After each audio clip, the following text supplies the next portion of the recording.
There's a couple other players I do want to draw attention to though, because we're in the open bracket stage of the Astral Cup going into this weekend, and in this portion of the tournament, you typically have a handful of these high caliber big name players who didn't make top 32. Examples of that would be Ramblin'.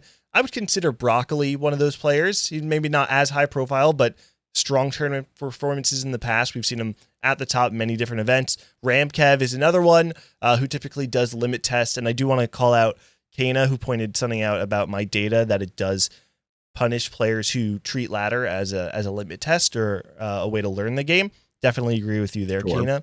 But yeah, you know, there's a certain level, a certain amount of high level players that are entering this event, but this is the part of the tournament where it really does allow for up and comers to make their name and, you know, find themselves on the final stage. And one player I want to draw attention to was in the race for the top 32, came down to the final day or to the final game and was not able to make it happen, or the last couple games.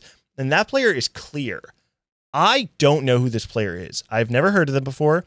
I was looking at the data on Sunday when I was making my my ballot for Don't Talk If You Don't Know, and I saw that Clear had low number of games played and a very good average placement, not as good as some of the other players that made me want to call them out. But I do want to say that the stats tend to indicate that Clear is on the path to be in the same tier as some of the players who do have a very high profile about them.